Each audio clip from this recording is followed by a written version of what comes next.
আমার ভাইরা, জাহান্নাম আল্লাহর কাছে একটা, এর দরজা স্তর যাই বলেন 7টা।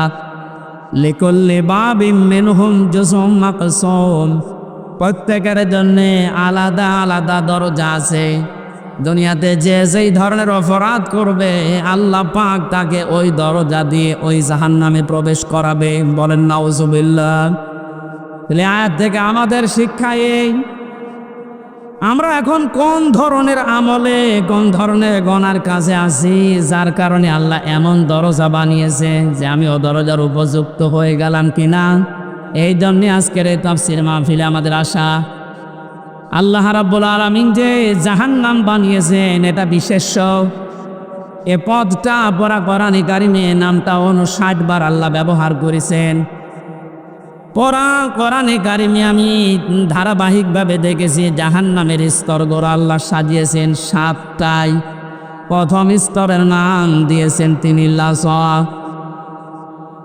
এবার আমাদের এখান থেকে একটা বিষয় নেওয়া দরকার। লাযা নামে যে দরজা আল্লাহ বানিয়েছেন, এর কাজ কি, এটা কেমন, এর ভয়াবহতা কি, এখানে গেলে আল্লাহ কি কি ধরনের শাস্তি দেবেন, কোন কোন কারণে। সূরা মাআরিজের ভেতরে আল্লাহ আমাদেরকে জানিয়েছেন, কাল্লা ইন্নাহা লাযা নাযাআতাল লিশশাবা তাদউ মান আদবারা ওয়া তাওয়াল্লা ওয়া জামাআ ফাআওয়া। বলেন আল্লাহু আকবার। জাহান্নামের যত দরজার বর্ণনা পেয়েছি আমি কোরআনে, তার 1 নম্বরে লাযা। এটা এত ভয়ঙ্কর, এত কঠিন। আল্লাহ পাক বলেন দরজা দিয়ে যারাই প্রবেশ করাবো জাহান্নামে, প্রবেশ করার সঙ্গে সঙ্গে নিজের শরীরের চামড়া খসিয়ে ফেলবে। ও বাংলার মানুষেরা, পৃথিবীতে আমি বহু জায়গায় গিয়েছি, বহু কঠিন এবং ভয়ঙ্কর ঘর আমি দেখেছি, কিন্তু ঘরে প্রবেশ করলেই মানুষের চামড়া খসে যায়। আমি দেখিনি, শুনিও নাই। আল্লাহ এমন একটা ঘরের কথা বললেন, দরজার কথা বললেন, জাহান্নামের কথা বললেন, যেখানে গেলে মানুষের আগেই চামড়া খসে পড়ে যাবে। রব্বুল আলামিন বলেন এই মানুষগুলোকে আল্লাহ কেন এখানে প্রবেশ করবে জানো? কাদেরকে এই দরজা ডাকতে থাকবে, আহ্বান জানাবে, তাদউ মান আদবারা ওয়া তাওয়াল্লা। যে মানুষগুলো সত্যকে সত্য জানার পরে অহংকার করে, হিংসা করে, মুখ ফিরিয়ে অ্যাবাউট টান করে চলে গেছে। আয়াত পড়ার পরে আমি দেখতেছি বাংলাদেশে এই চরিত্রের মানুষ বেশি। এদেরকে চোখে আঙ্গুল দিয়ে গুলিয়ে খাওয়ালে এরা সত্যকে সত্য বলে মেনে নিতে চায় না। ওর বাবা যা করেছে, ওর দাদা যা করেছে, ও ওই দিকে শুধু টান দেয়। আল্লাহ পাক বলেন তাদউ, ডাকবে তাদেরকে লাযা মান আদবারা ওয়া তাওয়াল্লা। যে ব্যক্তি এতবার করে, মুখ ফিরিয়ে নেয়, অহংকার করে, যারা দাম্ভিকতা করে, আল্লাহর কোরআন থেকে, আল্লাহর আয়াত থেকে যারা মুখ ফেরায়। কোরআনে কারিমে আয়াতের ব্যাখ্যায় আমি আর একটা আয়াত পেয়েছি, ইন্নাল্লাযীনা কাযযাবু বিআয়াতিনা ওয়াস্তাকবারু আনহা লা তুফাত্তাহু লাহুম আবওয়াবুস সামা ওয়ালা ইয়াদখুলুনাল জান্নাহ ইলা আখিরি আয়া। সূরা আরাফের 41-40 নম্বর আয়াতে আল্লাহ জানিয়েছেন, নিশ্চয় যারা আমার আয়াতকে মিথ্যা মনে করে, মিথ্যা প্রতিপন্ন করে এবং কথা শোনার পরেই যারা মুখ ফিরিয়ে অহংকার করে চলে যায় আমার কোরআনের সাথে, এই মানুষগুলোর প্রথম শাস্তি হচ্ছে লা তুফাত্তাহু লাহুম আবওয়াবুস সামা। এদের জন্য আকাশের কোনো দরজা খোলা হচ্ছে না, হবে না। ও বাংলার মুসলমানেরা, মুসলমান নাম নিয়ে যারা কোরআনের কথা শোনার পরে যারা মিথ্যা মনে করে যে না এগুলো মনে হয় আল্লাহ দেয়নি, হামজা বানিয়ে বলতে পারে, আর শোনার পরে যারা অ্যাবাউট টান করে মুখ ফিরে অহংকার করে চলে যান, তাদের জন্য কিন্তু আকাশের সব দরজা বন্ধ। প্রশ্ন আসতে পারে, দরজা খোলা বন্ধ আমার কি দরকার? না, আজরাইল যখন মানুষের জান কবজ করবে সঙ্গে সঙ্গে ওইটা নিয়ে কিন্তু আকাশে উঠবে। কোথায়? আল্লাহ এক বছর যদি দিতেন যে বাপ, বলে একটা দরজা মুক্ত থাকতো। আল্লাহ আবু আব দিয়েছেন বহু বছর। কোরআনের কথা শোনার পরে যারা অহংকার করে চলে যাবেন, মরণের পরে আপনার একটা দরজাও আপনি খোলা পাবেন না, সব দরজা আপনার জন্য বন্ধ। তো ফাত্তাহু এটা মজারে বর্তমান, ভবিষ্যৎ, প্রেজেন্ট, ফিউচার। সুতরাং এখন যারা আল্লাহর আয়াতের সাথে এই আচরণ করছেন তাদের আমল আকাশে ওটা বন্ধ হয়ে গেছে, কোনো দরজা খোলা নেই। মরণের পরে আপনার এই রুহকে আল্লাহ উপরে তুলতে দেবে না, সব দরজা বন্ধ করে দেবে। বিবেক থাকলে ভাবেন তো কত কঠিন বিষয় এটা। দুনিয়ায় এতটুকু বিপদে আজ হাজারো মানুষ নিজের দলের বিপক্ষে কথা বলতেছে, আর কিয়ামতের এই কঠিন ময়দানে সব দরজা আপনার জন্য আল্লাহ বন্ধ ঘোষণা দিয়ে দিল। ওয়ালা ইয়াদখুলুনাল জান্নাহ, এরা কোনোদিন জান্নাতে যাচ্ছে না, যাবেও না। আল্লাহ একটা উদাহরণ সেট করেছেন, হাত্তা ইয়ালিজান জামালু ফি সাম্মিল খিয়াত, যতদিন পর্যন্ত সূচের ছিদ্র দিয়ে উট প্রবেশ করে যেতে না পারে। চুয়াডাঙ্গাবাসী কোনোদিন কল্পনাবাসী এটা যে সূচের ছিদ্র দিয়ে উট যেতে পারে? কথা বলে না কেন? এটা যেমন অসম্ভব, আল্লাহর কোরআনের কথা শোনার পরে বিশ্বাস হতে চায় না, অহংকার করে চলে যাচ্ছেন, আপনার জন্যে জান্নাতে যাওয়া ওই রকম অসম্ভব। ওয়াকাযালিকা নাজিজিল মুজরিমিন, আল্লাহ বলেন পাপিষ্ঠদেরকে এইভাবে আমি শাস্তি লাগাবো। ধরন দিয়েছেন এখানে, লাহুম মিন জাহান্নামা মিহাদু ওয়া মিন ফাওকিহিম গাওয়াশ ওয়াকাযালিকা নাজিজিজ যালিমিন। এই চরিত্রের মানুষকে শুধু কবরে রাখতে দেরি, আল্লাহ জাহান্নামের চাদর উপরে বিছিয়ে দেবেন। আজ আমরা দেখি এই মানুষগুলো মারা গেলে এদের কবরে ফুল দেওয়া হয়, এদের কবরকে পাকা করা হয়, টাইলস লাগানো হয়, মোজাইক পাথর দেওয়া হয়। কথা বলেন না কেন? আল্লাহ পাক বলেন এই আয়াতের সাথে যাদের জীবন চরিত্রের মিল আছে, উপরে যদি ফুলের পাহাড় তৈরি করে দাও, নিচে আগুন লাগিয়ে দেব। এখনো হুঁশ আসে না আপনার? সারাটা জীবন কোরআনে কারিমের বিপক্ষে অবস্থান নিয়েছে, কোরআনের কথা শুনলে যারা অনুমতি দিতে চায় না, বাধা দিয়েছে। আমি নাম ধরে বলছি, এই টোটন মিয়া। আজকের যে দ্বিতীয় মেহমান মৌলানা হোসাইন, ওর বাড়ি আলমডাঙ্গাতে। আমি জেলখানা থেকে বের হওয়ার পরেই এই 6 মাস আগেও একটা মাহফিল নিয়েছিল আমার, ওনার কাছে অনুমতি নিতে গেছে, ধমক দিয়ে বলছে কোরআন শোনা দরকার কি, গান শুনতে পারো না? কোরআনের ব্যাপারে এই কথাও যেই দিন বলেছে সেই দিন থেকেই ও বেঈমান।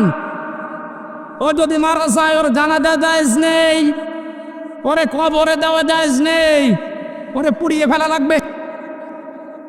কারণ ও তো এমনিতেও জাহান্নামে যাবে, অমনিতেও জাহান্নামে যাবে।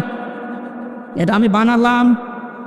হ্যাঁ, সূরা আরাফ 8 নাম্বার 9 নাম্বার পারায়, 8 নাম্বার পারায়, 8 পারায় আছে, 14 নাম্বার পৃষ্ঠার 7 নাম্বার লাইনে 40 নাম্বার আয়াতে কাজ। যত তাফসির আছে বাংলাদেশ আপনি খোলেন, একটাই কথা লিখা আছে, কোরআনের কথা শোনার পরে যাদের বিশ্বাস হয় না, অত অনুমতি দিতে পারতো যে ঠিক আছে কোরআন থেকে কথা বলবে, অসুবিধা নেই। একটা হিন্দুর কাছে গেলে পর্যন্ত সে একটু না একটু বিবেচনা করে, আর কিসের মুসলমান দাবি করে? ও সরাসরি ঘোষণায় দিয়ে দিয়েছে কিসের কোরআন, গান শুনতে পারো না। এই মানুষগুলো মারা গেলে কবরে আপনি যতই ফুলের পাহাড় তৈরি করেন, নিচে আল্লাহ আগুন লাগাবে, এ আয়াতে প্রমাণ। শুধু আগুন লাগাবে না, জাহান্নামের চাদর দিয়ে আল্লাহ ঢেকে দেবে। কথা বলেন ঠিক কিনা? ওয়াকাযালিকা নাজিজিজ যালিমিন, আল্লাহ এইভাবে করে জালেমদেরকে একটার পর একটা শাস্তি দিতে থাকবে। আল্লাহ যদি শুধুমাত্র যে শাস্তি দিয়ে শেষ এতটুকু বলতেন, আমি আয়াতটা পড়তাম না। জালেম মারা যাওয়ার পর থেকে শুরু, ও কতদিন পর্যন্ত ওর খবরে হাসরে জাহান্নামে শাস্তি হতে থাকবে আল্লাহ বাদে কেউ জানে না। এজন্য আমাদের এখান থেকে সাবধান হওয়া দরকার, আমরা যেন কেউ জালেম হয়ে না যাই। দুঃখজনক বিষয়, বাংলাদেশটা দ্বিতীয়বার স্বাধীন হওয়ার পরে আমরা কয়েকদিনে 6, 7, 8, 9, 10 এই 4-5 দিনে অনেক জালেমকে নতুন করে জুলুম করতে দেখেছি। না, আপনি ঠিক করেননি, আপনি থামেন। এক জালেমের হাত থেকে যদি আর এক জালেমের হাতে আমরা পড়ি, এতে 1000 মানুষ জীবন দিল কোন কারণে? এখনো 2700 মানুষ বেডে হাসপাতালের বেডে এখনো কাতরাচ্ছে। এই জন্য এগুলো যারা করছেন আপনি থামবেন। আমরা এক জালেম থেকে আর এক জালেমের হাতে যেতে চাই না, আমরা এই দেশটা তুলে দিতে চাই কোরআনের হাতে। এ বিষয়ে কারো মত পার্থক্য আছে? কারা কারা জানের হাতে দিতে দেখি? লিল্লাহে তাকবীর।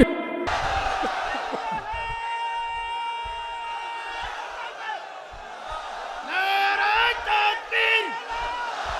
ইসলামের শত্রুরা হুঁশিয়ার, সাবধান।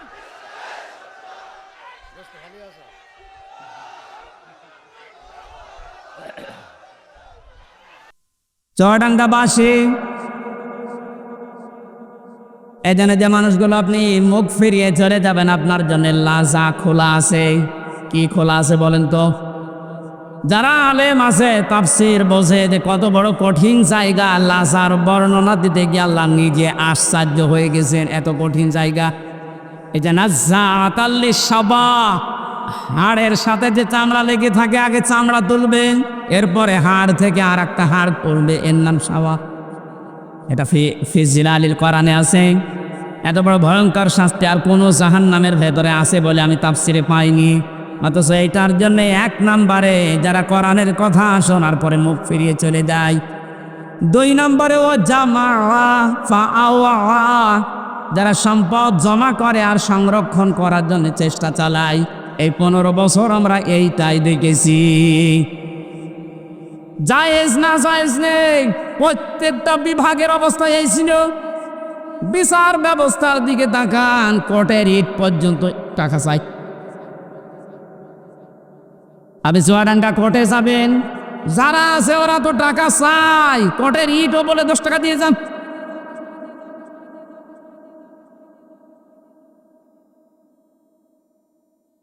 আমি প্রথম যখন গ্রেপ্তার হয়েছিলাম সে 11 সালে, আমরা যখন থানা থেকে ছেড়ে দিল, ওখানে যে দাঁড়িয়ে আছে গেটে, বলছে টাকা দেন। টাকা কোথায় পাবো? না, ওই যে আপনাকে দেখতে এসেছিল, ওরা টাকা দিয়েছে, আমি জানি। শেষে 10 টাকা দিলাম, তাও খুশি। এই যে সম্পদ জমা করার জন্য আপনি ডান হাত বাম হাত দেখেন না, বাবা শাহজালাল সব হালাল। মসজিদের টাকা পর্যন্ত যারা আত্মসাৎ করে, মসজিদের দায়িত্ব নেওয়ার জন্য অনেককে দেখা যায় পিড়াপিড়ি করছে, জোর জবরদস্তি করে। আরে মসজিদের দায়িত্ব নিয়ে কোনো মানুষ টাকা মেরে খাবে এ ভাবা যায়? অথচ বাংলাদেশে এরকম মসজিদ নেই। মসজিদের ক্যাশিয়ার কয়েক বছর পরে দেখা যাচ্ছে ধনী হয়ে যাচ্ছে, টাকা মনে হয় ফেরেশতারা দিয়ে যায়। আজ হাজারো মানুষকে আমরা দেখতে পেয়েছি টাকা পয়সা জমা করার জন্য কত লাইন তারা খুলেছিল। নিজে হয়তো সরাসরি যেত না, এমন এমন আজরাইল, জিবরাইল, মিকাইল সেভ করে রেখেছে বিভিন্ন হাত দিয়ে। শুধু টাকা আসতে আসে, শুধু টাকা আসলে তো হয় না, এগুলো জমা করার জন্য তারা চেষ্টা চালিয়েছে। আল্লাহ পাক বলেন এই 2টা অপরাধ যারা দুনিয়ায় করবে, সম্পদ যারা জমা করে আর সংরক্ষণ করার জন্য চেষ্টা চালায়, এদেরকে আমি আল্লাহ লাজায় প্রবেশ করাবো। বলেন নাউজুবিল্লাহ। এই যে সম্পদ শব্দটা এই আয়াতের ভেতরে আছে, জামা, এই শব্দটার ব্যাখ্যা করতে গিয়ে আমি তাফসিরে দেখেছি জামার ভেতরে 4টা বিষয় লুকিয়ে আছে। কয়টা? 1 নম্বরে টাকা পয়সা যারা জমা করে, শুধু জমা করে, এর হক আদায় করে না। পৃথিবীর কোনো জিনিস আপনি এক জায়গায় রাখবেন, দেখবেন নষ্ট হয়ে যাবে, ওটার গুণগত মান ঠিক থাকবে না। যেমন পানি যদি কেউ এক জায়গায় রেখে দেয়, পচন ধরে, পোকামাকড় তৈরি হয়, দুর্গন্ধ হয়। কথা বলছেন না কেন? লোহা লক্কর যদি আপনি ঘিরে দেন, ও জং ধরবে, ও ধার নষ্ট হয়ে যাবে, অকেজ হয়ে যাবে। যত ব্যবহার করবেন তত ওর ধার ভালো থাকবে, ওর কার্যকারী ক্ষমতা ঠিক থাকবে। পানি যত ছেড়ে দেবেন তত স্বচ্ছ নির্মল পানি আসতে থাকবে। কথা বলেন ঠিক কিনা? পৃথিবীর কোনো জিনিস আপনি এক জায়গায় রাখলে ও ঠিক থাকবে না, এইটাই ফাইনাল।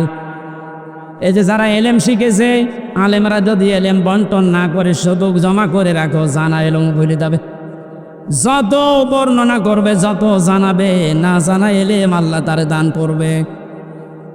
সম্পদ আদি যারা টাকা পয়সা শুধু জমা করেন, এর হক আদায় করেন না, যাকাত সাদগা এককালীন দানের মাধ্যমে, তাদের ওইগুলো আপনি মনে করছেন যে হ্যাঁ টাকা জমা হচ্ছে, এর আবার ক্ষতি কিনা, ওর দ্বারা শত্রু পয়দা হবে। আপনি হক আদায় করেননি, যাদের জাকাত দেওয়ার দরকার ছিল তারা দেননি। ওই মানুষগুলো জাকাত না পেয়ে অভাবে পড়বে, শেষ পর্যন্ত আপনার জমানো সম্পদে হামলা দেবে। ওই সম্পদ তখন আপনার জীবনের কাল হয়ে দাঁড়াবে, আপনার জীবন নাশের কারণ হবে। কথা বলেন ঠিক কিনা? তাহলে এখান থেকে কি পেলেন আপনি এই জামার ব্যাখ্যায়? পৃথিবীর কোনো জিনিস যেহেতু এক জায়গায় রাখলে ঠিক থাকে না, ক্ষমতাও এক জায়গায় রাখলে ঠিক থাকে না, গরম হয়। 15 বছরে এত গরম হয়েছিল যা সহ্য করতে পারিনি। এই জন্য আমরাও চাই এ দেশে যেন কারো হাতে ক্ষমতার জমা না থাকে।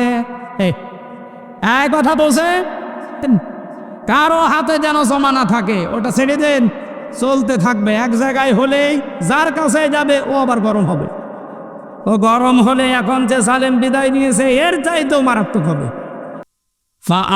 দিয়েছেন জামার ব্যাখ্যায় যে 4টা অর্থ পেয়েছে। 1 নম্বরে অর্থ সম্পদ, 2 নম্বরে ক্ষমতার চেয়ার। যারা এটাকে বারবার জমা করার চেষ্টা করে কিন্তু এর হক আদায় করে না, এই মানুষগুলোকে আল্লাহ জাহান্নামে লাজায় প্রবেশ করাবে। 3 নম্বরে অস্ত্র শস্ত্র, এগুলো যারা জমা করে কিন্তু এগুলোর যে ব্যবহার যাদের দ্বারা করা উচিত তারা না করে অবৈধ মানুষ ব্যবহার করে। আজ হাজার হাজার মানুষকে দেখেছি যাদের হাতে অস্ত্র তোলা জায়েজ নেই, ওই মানুষগুলো অবৈধ অস্ত্র নিয়ে ঘোরাফেরা করে আর মানুষের অর্থ সম্পদ বিভিন্ন কায়দায় খায়। 4 নম্বরে পেয়েছি মান সম্মান। মান সম্মান আপনি জমা করতেই থাকবেন, জমা করতেই থাকবেন। এর যে একটা হক আছে, এর সম্মান রক্ষা করার, ওই পর্যন্ত আপনি নিয়ে যেতে পারেন না। আমার মনে হয় অর্থগুলো একটু কঠিন হয়ে যাচ্ছে। আলেমরা যারা আছে তারা তো বুঝতেছে এই জামার ব্যাখ্যায় ইবনে কাসিরের ভেতরে 4টা অর্থ আছে। পাওয়া শুধু জমা করে তা না, এটা যেন সংরক্ষণ করে রাখা যায়, এই দুর্বিসন্ধি তারা তৈরি করে। যত টাকা এরা অবৈধভাবে কামাই করেছিল, কিভাবে এটা সংরক্ষণ করা যায়, একেবারে এইটে গুটে বসেছিল। কিন্তু আল্লাহ সহ্য করে নাই, সবগুলো এখন ধ্বংস করে দিয়েছে। এমনও কোটি কোটি টাকার মালিক এখন জেলখানায় বসে এই যে ফ্লোরে আমরা যেভাবে ঘুমিয়েছি ওইভাবে ঘুমাচ্ছে। কি হলো আপনার এই টাকা দিয়ে? এ তো দুনিয়ার বিষয় গেল। চোখ বসার পরে আপনি যাবেন এই লাজায়। কোথায় যাবে? আল্লাহ আমাদেরকে যেন এরকম জায়গায় নিয়ে না যান, বলেন আমিন। দাও খোদা দাও আমায় আবার আমার দারাজ দিন। দাও খোদা দাও আমায় আবার আমার দারাজ দিন। দাওয়ালের মতো বিশনালি জাগাতে লিখে দাও খোদা দাও আমায় আবার আমার দারাজ দিন। হামজাকে দাও ঘরে ঘরে জীবন দিতে ওয়াকাতরে, আবার দাবা ভাঙতে এলে পাঠাওয়া বাবি। দাও খোদা দাও আমায় আবার আমার দারাজ দিন। আলহামদুলিল্লাহ। বাংলাদেশের ঐতিহ্যবাহী জেলা চুয়াডাঙ্গা সদর থানার অন্তর্গত আশরাফুল উলুম বালক বালিকা কওমি মাদ্রাসা গোকুলখালী ১৬তম বাৎসরিক মহাবিশ্বের মহাবিশ্বর আমাদের মালিকের মুখের পবিত্র বাণী কোরআনে কারিমের এই পবিত্র অনুষ্ঠানের সম্মানিত সভাপতি হাজিউল হারামাইন অত্র মাদ্রাসার সম্মানিত সভাপতি আলহাজ মোহাম্মদ শরীফুল ইসলাম দামাত বারকাতুহুমুল আলিয়া, মাহফিলে প্রধান অতিথি শাইখুল মাশায়েখ, সদস্য সচিব জেলা বিএনপি চুয়াডাঙ্গা, বিশিষ্ট রাজনীতিবিদ মজলুম জননেতা জনাব মোহাম্মদ শরীফুজ্জামান শরীফ, হায়াতে তাজ্জেবা সিহাতে কল্লিয়া কামনা করছি, বলেন আমিন। মঞ্চে বসা আছেন বাংলাদেশ জামায়াতে ইসলামী চুয়াডাঙ্গা জেলা শাখার শ্রদ্ধাভাজন আমির, বিশিষ্ট রাজনীতিবিদ অ্যাডভোকেট মোহাম্মদ রুহুল আমিন দামাত বারকাতুহুমুল আলিয়া। বসা আছেন আমার শ্রদ্ধাভাজন পিতা জনাব রিয়াজ উদ্দিন, নাম না জানা অন্যান্য ওলামা ইকরাম। এতক্ষণ পর্যন্ত যিনি আলোচনা করলেন আপনাদের জেলার সন্তান মাওলানা হোসাইন আহমেদ মাহফুজ, সম্মানিত পরিচালক, মঞ্চে বসা অত্র এলাকার সর্বজন শ্রদ্ধাভাজন ব্যক্তিবর্গী, সামনে বসা মুসলমান ভাইরা, পর্দার আড়ালে সম্মানিতা মা এবং বোনেরা, প্রাণ প্রিয় চুয়াডাঙ্গাবাসী, দল মত জাতি বর্ণ ধর্ম নির্বিশেষে কোরআনের এই অনুষ্ঠানে যারা ইবাদত মনে করে এসেছে, আপনারা স্বীকার করেন তো যে এটা ইবাদত? জবাব দেন। ইবাদত যেভাবে করা লাগে ঘন্টাখানিক ওইভাবে থাকেন, কষ্ট হচ্ছে আমরা দেখতে পাচ্ছি। যে ইবাদতে কষ্ট বেশি হয় ওই ইবাদতে সওয়াব বেশি হয়। আজকের এই প্রচণ্ড গরমে খাসাখাসি করে জায়গা পাচ্ছে না, অনেকে বসতে দাঁড়িয়ে আছে, আপনার ডবল সওয়াব হবে যদি কষ্ট স্বীকার করে ধৈর্য ধারণ কর। আমি আহ্বান জানাবো আপনি একটা ঘন্টা একটু কষ্ট করেন, কোরআন শুনতে এসেছি যারা ইবাদত মনে করে তারা বলছি আলহামদুলিল্লাহ। আল্লাহ পাক বলেন লাইন শাকারতুম লাযিদান্নাকুম ওয়া লাইন কাফারতুম ইন্না আযাবি লাশাদীদ। সূরা ইব্রাহিমের 9 নম্বর 7 নম্বর আয়াতে আল্লাহ জানিয়েছেন, যদি আমার নিয়ামতের শুকরিয়া আদায় করো লাযিদান্নাকুম, লামে তাকিদ নুনে সাকিলা, আল্লাহ পাক গ্যারান্টি দিচ্ছেন ওই নিয়ামত আমি তোমাদের জীবনে বৃদ্ধি করে দেব। যদি না শুকরিয়া করো, গুরুত্ব না দাও, দাম দিতে না চাও, না ফারমানি করো, নিয়ামতটা কেড়ে নেব এবং আযাবের ভেতরে ফেলে দেব। চুয়াডাঙ্গাবাসী, আমি কিন্তু গতানুগতিক কথা বলি না, যা বলি ওখান থেকে বাস্তব শিক্ষা বের করার চেষ্টা চালাই, একটু খেয়াল করে শোনা লাগবে। আরে আমি একটা ঘোষণা দিয়ে নে, এই চুয়াডাঙ্গা, বিশেষ করে চুয়াডাঙ্গা, মেহেরপুর, কুষ্টিয়া আর এই ঝিনাইদহ, 4-5টা জেলায় আপনাদের যিনি গরু ঠাকুর ছিল ঢুকতে দিত না। ঠাকুর তো পালিস। যাই হোক, এখন যেহেতু আল্লাহ উন্মুক্ত পরিবেশে আমাদেরকে নিয়ে এসেছেন, আপনারা এই যে বারবার মাওলানা হোসাইনকে জোর করেন যে এই গ্রামে দেন মাহফিল, ওই গ্রামে, দেখছেন না কি অবস্থা? আপনি যেখানে মাহফিল দেন এরকম মানুষ ধরার জায়গা আছে ওখানে, এজন্য ওরা বিরক্ত করবেন না। এই চুয়াডাঙ্গা জেলায় আমি 3টা অনুষ্ঠান অলরেডি দিয়েছি, সরোজগঞ্জ বাজারে একটা, দর্শনা মাদ্রাসায় একটা, আর এই যে এটা। আশা করছি এবছরে যেহেতু আর ডেট পাওয়া যাচ্ছে না, খালিও নেই, সারা বাংলাদেশের 64 জেলায় 2-3টা করে তেমন থাকে। জীবননগর পাইলট স্কুলে একটা এখনো নেয়নি, ওটা নেব ইনশাআল্লাহ। এই জন্য আর বিরক্ত করবেন, আপনারা এত কষ্ট করে বসে আছেন, আমাদের তো বিবেকে কেমন লাগছে যে আমি চেয়ারে আছি আর আপনারা জায়গাও পাচ্ছেন না, অনেকে এই গরমের ভেতরে দাঁড়িয়ে আছে। এই জন্য কমপক্ষে 1.5 থেকে 2 লক্ষ মানুষ ধরবে এরকম মাঠ ছাড়া দাওয়াত নিয়েন না, কষ্ট হবে। মানুষকে কষ্ট দেওয়া হারাম। এই হারাম কাজটা আশা করছি সামনে করবেন না। আর আমি গতানুগতিক কথা বলি না, আপনারা জানেন। আমি যা বলছি দেখেন এখান থেকে কি শিক্ষা নিয়ে আসি বাস্তবের সাথে। আল্লাহ তাআলা নিয়ামতের শুকরিয়া আদায়ের কথা জানিয়েছেন। শুকরিয়া আদায় মানে আমরা বাংলাদেশ, ভারত, পাকিস্তান এই সমস্ত দেশের মানুষগুলো বিশেষ করে বুঝি যে একেবারে টুটি পর্যন্ত খেয়ে একটা ঢেকর তুলে আলহামদুলিল্লাহ বললে শুকরিয়া আদায় হয়ে গেল নাকি? চুয়াডাঙ্গাবাসী আমরা যেহেতু কোরআন কারীম থেকে কথা বলার জন্য এবং শোনার জন্য এসেছি, আর পৃথিবীতে যারা কোরআন দিয়ে কথা বলে এরাই সত্য কথা বলে। এতদিন আমরা শুনেছি কোরআনের আয়াত পড়তো ঠিক, কিন্তু উল্টা পাল্টা ফতোয়া দিত অনেকে। বলতো লাকুম দীনুকুম ওয়ালিয়া দীন, রাহুল বুখারী। একটা কথা হইল, আপনি আয়াত পড়ছেন কোরআনে আর দলিল দিচ্ছেন বুখারী। কোরআনে কারীম কি ওই রকম নাকি? আল্লাহ পাক এত অথেন্টিক ভাবে এটা রেখেছেন এবং কিয়ামত পর্যন্ত তিনি রাখবেন বলে ঘোষণা দিয়েছেন, ইন্না নাহনু নাজ্জালনা যিকরা ওয়া ইন্না লাহু লাহাফিজুন। আল্লাহ বলেন অবশ্যই আমার এই কোরআনকে আমি আল্লাহ নিজে নাজিল করেছি, এই জিকির, এবং কিয়ামত পর্যন্ত এর সংরক্ষণের দায়িত্ব আমি আল্লাহ নিজে হাতে তুলে নিয়েছি। নবীজিকে আল্লাহ ধমক দিয়েছেন, ওয়ালাউ তাকাব্বালা আলাইনা বা'দাল আকাবিন লাআখাযনা মিনহু বিল ইয়ামিন সুম্মা লাকাতা'না মিনহুল ওয়াতিন।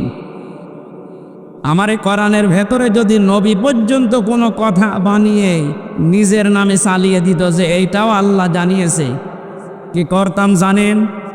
আমি নবীর ডান হাত চেপে ধরতাম, কণ্ঠনালী কেটে ফেলে দিতাম। ঠিক আছে? না না ঠিকই, আপনারা আলেম না, কিসের আলেম? লাফাজনা, আমি বললাম যে আল্লাহ পাক নবীজির হাত চেপে ধরতেন না, আল্লাহ নিজের হাত দিয়ে ধরতেন। এখানে ফাইল আল্লাহ নিজে, নবীর হাত ধরতেন না, আল্লাহ নিজে ধরতেন তার হাত দিয়ে।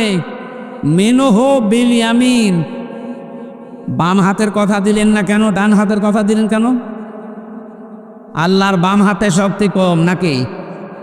আমার বাম হাতে থাপ্পড় খেয়েছে।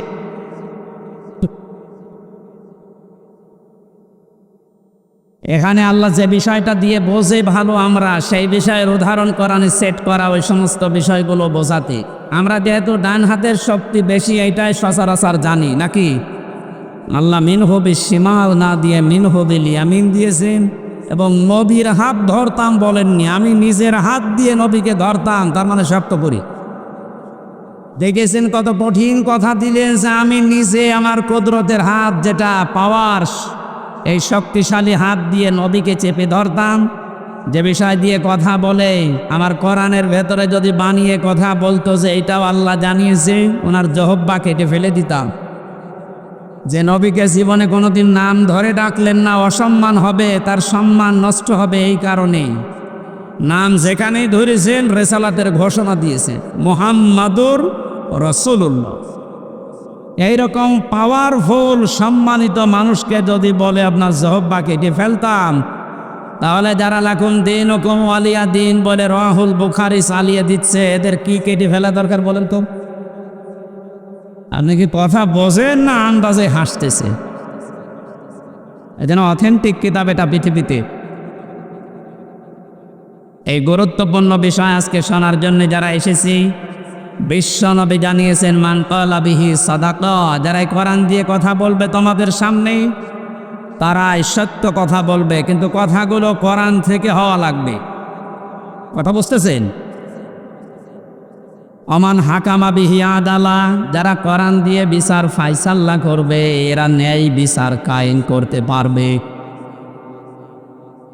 এই যে গত 4-5 দিন আগে আমার মামলা যতগুলো ছিল সব খারিজ করে দিয়েছে, আমার কোনো দোষ পাই।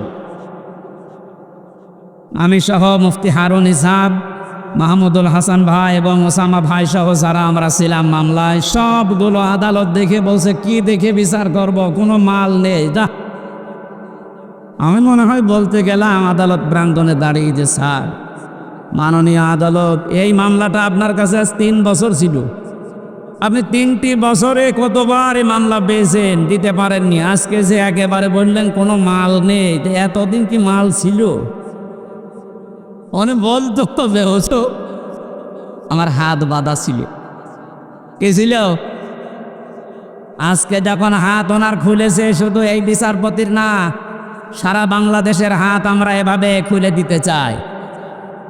বৈষম্য বিরোধী ছাত্র আন্দোলনে যারা যোগ দিয়েছিল, যারা আন্দোলন করেছিল, তাদের যে 9টা দফা ছিল, তার 1 নম্বরে কারো হাত বাঁধা থাকবে না। এ বাংলাদেশে আমরা দেখেছি শুধু একজনের হাত খোলা ছিল, বাকি সবার হাত বাঁধা, এমনকি কাওয়া কাকু পর্যন্ত ও হাত বাঁধা। আমারে বাবা গিয়েছিল স্বরাষ্ট্র মন্ত্রণালয়ের কাছে, বলে না আমার হাত বাঁধা, তেরো চেয়ারে বসার দরকার। হ্যাঁ, একটা স্বরাষ্ট্র মন্ত্রী সে যদি বলে আমার হাত বাঁধা, হাত খোলা আছে কার? 3 বছরে জেল খাটার পরে আমি দেখেছি হাত একজনেরই খোলা ছিল। সে যাই হোক, আমরা চাই ওনার মতো হাত এই দেশে 1628 জন মানুষ এই চেয়ারে বসে আছে। 1628 জন যে চেয়ারে বসে আছে, সব হাত আমরা খোলা রাখতে চাই। আবু সাইদ যেভাবে হাত খোলা ছিল, সবার হাত এভাবে খোলা রাখতে চাই। কথা বলেন ঠিক কিনা? চুয়াডাঙ্গাবাসী, এটা রেকর্ড হচ্ছে, কালকে সারা বাংলাদেশের সব আনাচে কানাচে ছড়িয়ে যাবে। আমি উদ্দেশ্য করছি, এখানে 18 কোটি মানুষ আমার সামনে, সবাইকে জানাচ্ছি হাত যেমন খুলে গেছে, কিয়ামতের আগে যেন এই দেশে আর কারো হাত বাঁধা না থাকে। আগামীতে যারা আসবে তারা যেন এভাবে হাত খুলে রাখে, যেন আমরা ন্যায় বিচার করতে পারি। আর ন্যায় বিচারের জন্য এটা লাগবে, অমান হাকামা বিহি আদালা, যারা কোরআন দিয়ে বিচার করে এরা ন্যায় বিচার কায়েম করতে পারে। 53টা বছর পার হয়ে গেল, বহু বিষয় আমরা দেখেছি। আমি না দেখলেও আমার বাবা শরীফুর রহমান, শরীফুজ্জামান ভাই সহ যারা আছে, আমার তো 32 বছর, ওনারা তো অনেক বেশি। ওনারা দেখেছে বাবা চালিয়েছিল এ দেশ কেমন লাগে দেখতে, দুর্ভিক্ষে মানুষ মারা গেছে। আজকে বাংলাদেশে মুক্তিযোদ্ধার একজন কমান্ডার, উনি ঘোষণা দিয়েছেন, বঙ্গবন্ধু যার নাম আমরা শুনি, উনি মুক্তিযুদ্ধ করেন। যেই চেতনা নিয়ে এই 16 বছর আপনি অত্যাচার করলেন ইসলামপন্থী এবং জাতীয়তাবাদ মানুষের উপরে, এই চেতনাটা সামনে নিয়ে এখন শুনছি সে নাকি মুক্তিযুদ্ধ, এটা ছিল না।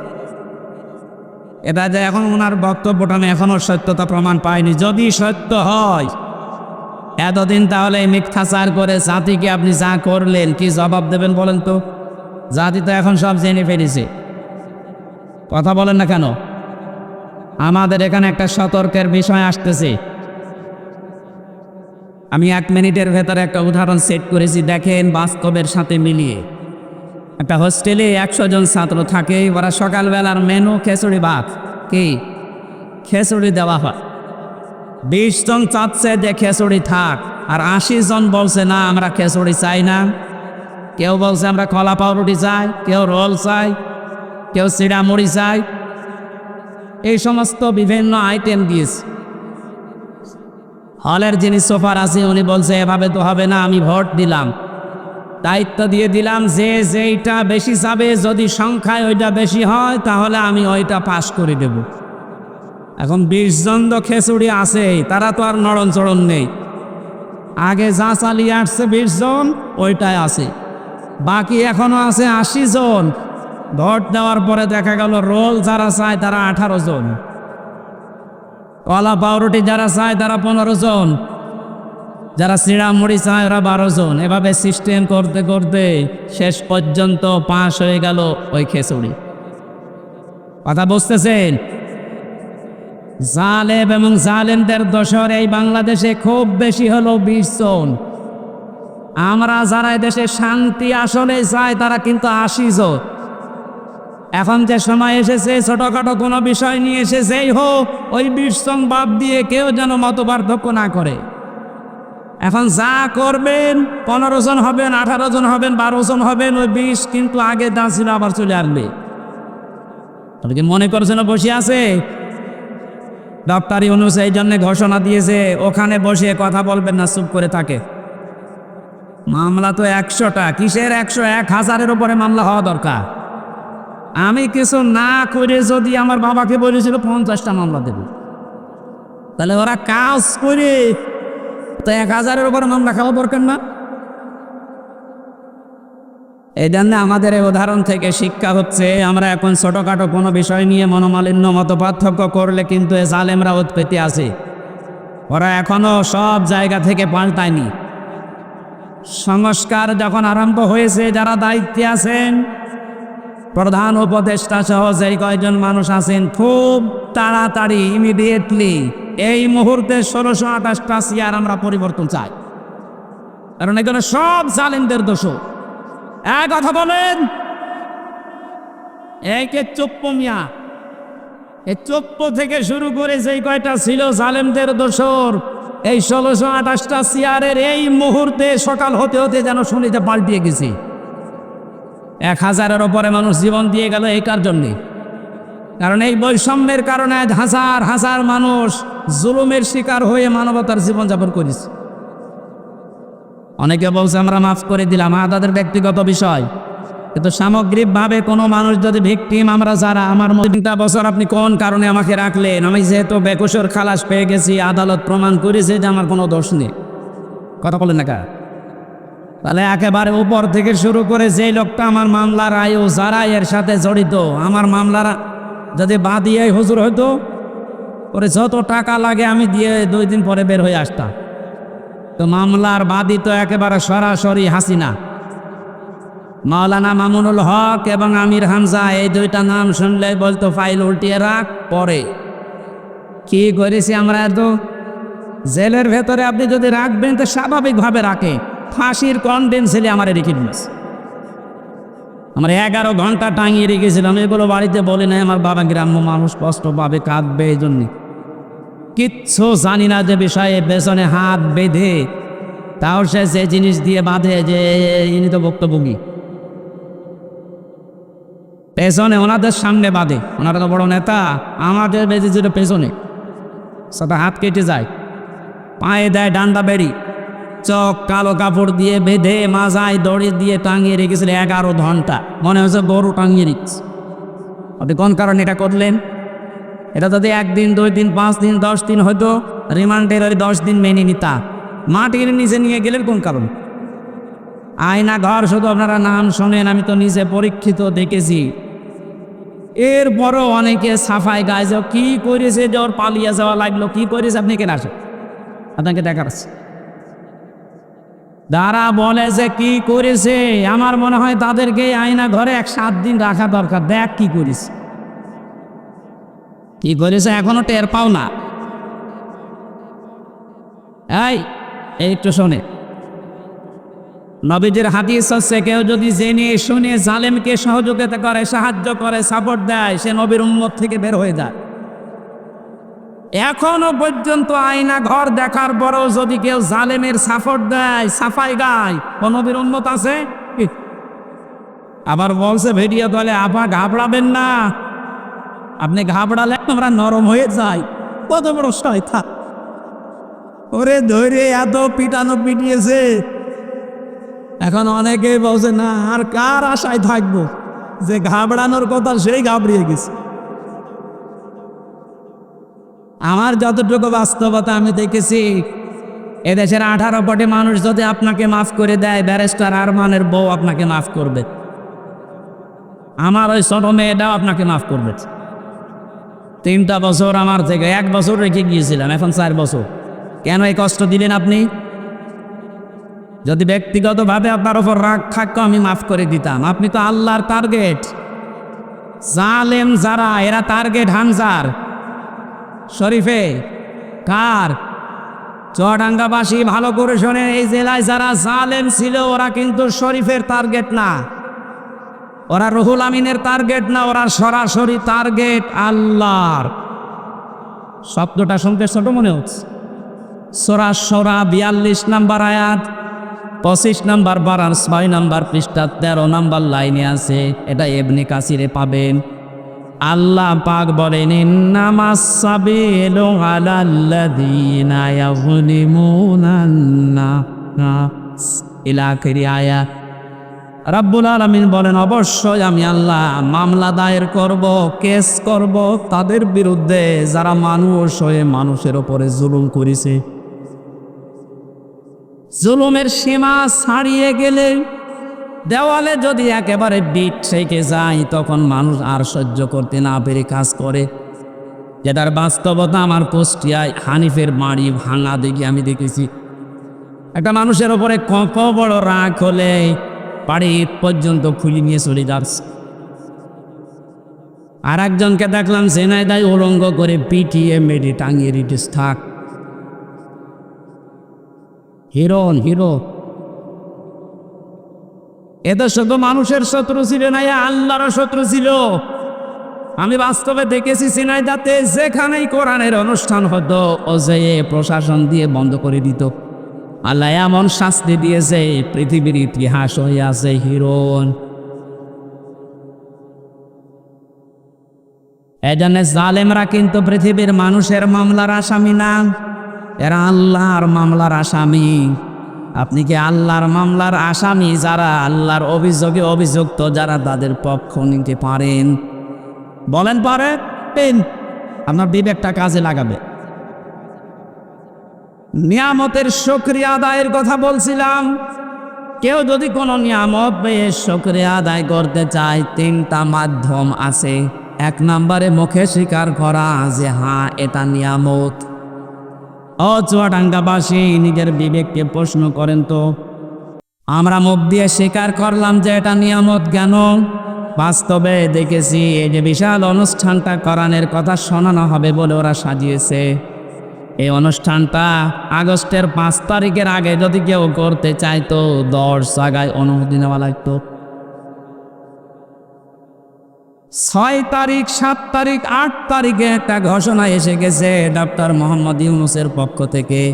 অন্যান্য ধর্মের মানুষেরা যেভাবে তাদের ধর্মীয় অনুষ্ঠান পালন করে, এদেশে মুসলমানেরা কোরআন প্রচার করবে, কোনো মহারথীর অনুমতির প্রয়োজন আর নেই। এটা নিয়ামত না? কত বড় নিয়ামত আপনি জানেন? কয়েকদিন আগে বাংলাদেশ জামাত ইসলামী কুষ্টিয়া জেলা শাখার উদ্যোগে ওরা কুষ্টিয়া জেলার প্রায় 550 আলেমকে দাওয়াত দিয়েছিল সেমিনারে। সব ঘরানার আলেমরা ছিল। 3.5 ঘন্টা থেকে 4 ঘন্টা সেখানে আলোচনা করেছে কোরআনের ওপরে, হাদিসের ওপরে। আপনি একটু ভাবেন তো, এটা যে 550 আলেম এক জায়গায়, আগস্টের 5 তারিখের আগে এত মানুষ না, 500 আলেম এক জায়গায় হলে 10টা মামলা হয়ে যেত। এত বড় নিয়ামত আল্লাহ যাদের মাধ্যমে দিলেন, এ শহীদ আবু সাইদ, শহীদ মুক্ত সহ, রায়হান সহ, ইয়ামিন সহ যারাই হাজারের ওপরে শহীদ হয়েছে, আল্লাহ তাদের শাহাদতের সর্বোচ্চ মাকাম যেন পৌঁছিয়ে দেন। বলেন আমিন। আমরা স্বীকার করছি যে মুক্ত জীবন এটা নিয়ামত, কিন্তু এদেশের ওই যে 20% এখনো পর্যন্ত স্বীকার করছে না। গতকালকের একটা ভিডিও, সে এখনো পর্যন্ত জালেমের সাফাই গাচ্ছে যে না, মানে কি কিছু করেনি দেশের জন্য। ঠাকুরিস একটা রাস্তা বানাতে যদি 2 কোটি টাকা খরচ হয়, 3 বার বাজেট করে 9 কোটি টাকা খরচ করিস।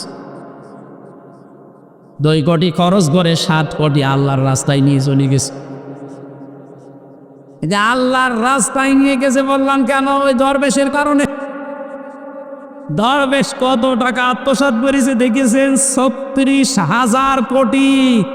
আপনি জীবনে যদি গণনা করে তো জীবন শেষ হয়ে যাবে। দরবেশের যদি এই হাল হয়, যেগুলো ধরবেশ, ওগুলোর অবস্থা কি?